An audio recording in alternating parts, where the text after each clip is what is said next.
नमस्कार। नवंबर 2025 एक ऐसा धमाका जिसने दिल्ली के ऐतिहासिक दिल को कह सकते हैं दहला कर रख दिया। ये सिर्फ एक विस्फोट नहीं था, ये एक ऐसी घटना थी जिसने हमारी सुरक्षा पर बहुत गंभीर सवाल खड़े कर दिए। आज हम समझेंगे कि उस शाम लाल किला मेट्रो स्टेशन पर आखिर हुआ क्या था और इसके दूरगामी परिणाम क्या हैं। सोचिए, 10 नवंबर की शाम 6:52। बस यही वो एक पल था जब पुरानी दिल्ली की रोज की गहमा गहमी एक जबरदस्त धमाके की आवाज से जैसे थमसी गई। इसी एक क्षण ने घटनाओं की एक ऐसी चेन शुरू की जिसकी गूंज पूरे देश में सुनाई दी। और ये धमाका हुआ कहाँ? किसी सुनसान इलाके में नहीं, बल्कि पुरानी दिल्ली के सबसे ज्यादा भीड़भाड़ वाले हिस्सों में से एक, लाल किला मेट्रो स्टेशन के गेट नंबर 1 के पास। मतलब एक ऐसी जगह जो हमेशा लोगों से, गाड़ियों से खचाखच भरी रहती है। तो चलिए अब थोड़ा और गहराई में उतरते हैं, देखते हैं कि उस शाम असल में हुआ क्या था और जांच की जो पहली कड़ियां थीं वो क्या थीं। तो धमाके का सेंटर पॉइंट क्या था? एक Hyundai i20 कार, हरियाणा की नंबर प्लेट लगी हुई थी और वो उस ट्रैफिक में धीरे धीरे चल रही थी।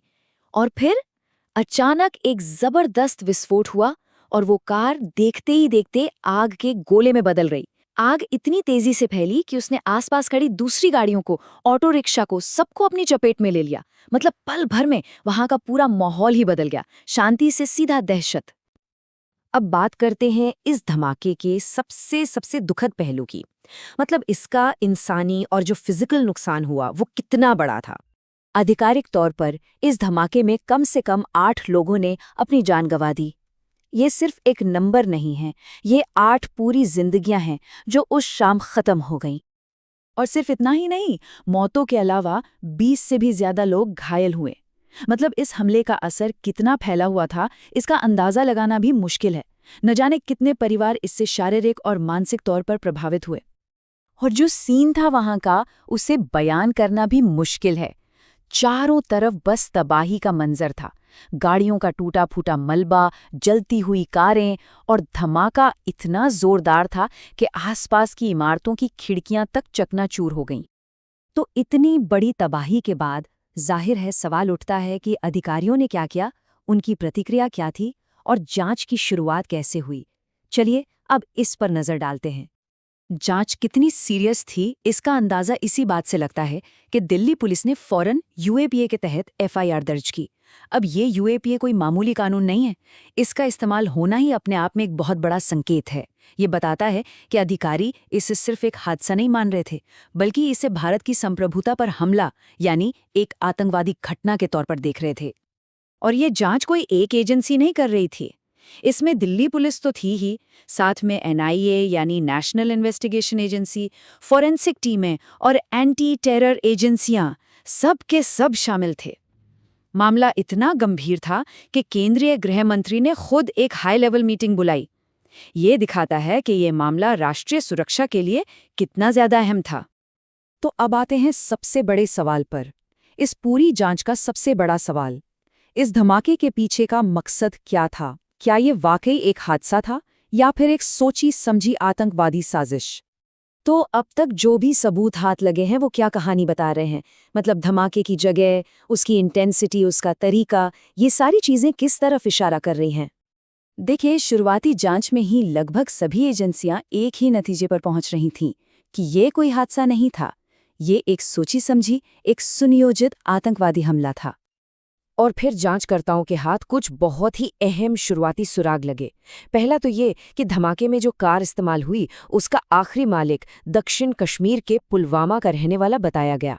और दूसरी और भी चौंकाने वाली बात ये थी कि ये व्यक्ति पहले से ही एक तथाकथित व्हाइट कॉलर टेरर मॉड्यूल के लिए जांच के दायरे में था। मतलब ऐसे पढ़े लिखे लोग जो पर्दे के पीछे से आतंकी गतिविधियों को चलाते हैं। ये कनेक्शन मिलते ही इस केस की दिशा पूरी तरह से बदल गई। अब देखिए, ये घटना सिर्फ एक जांच का मामला नहीं है, ये हमारी पब्लिक सेफ्टी को लेकर कई गंभीर सवाल खड़े करती है। तो चलिए देखते हैं कि इसके दूरगामी परिणाम क्या हैं। अच्छा, इस घटना के फौरन बाद सुरक्षा को और मजबूत करने के लिए कई कदम उठाए गए। जैसे जो सेंसिटिव इलाके हैं वहां गाड़ियों की निगरानी बढ़ा दी गई, खुफिया एजेंसियों के बीच तालमेल को और बेहतर किया गया, भीड़ भाड़ वाली जगहों पर पुलिस की गश्त बढ़ा दी गई और हाँ, आम जनता से भी अपील की गई कि वो सतर्क रहें और कुछ भी संदिग्ध दिखने पर रिपोर्ट करें।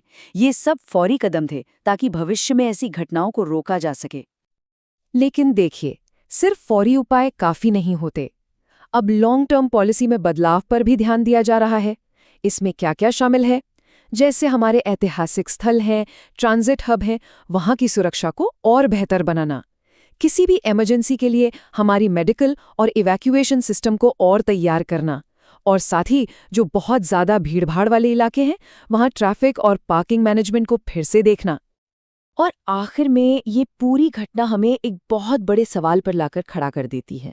एक समाज के तौर पर हम अपने पब्लिक स्पेसेस को सुरक्षित कैसे बना सकते हैं, और वो भी बिना अपनी आज़ादी को खोए? मतलब स्वतंत्रता और सुरक्षा के बीच एक सही संतुलन बनाना, ये एक लगातार चलने वाली चुनौती है और इस पर सोचना हम सबके लिए बहुत ज़रूरी है।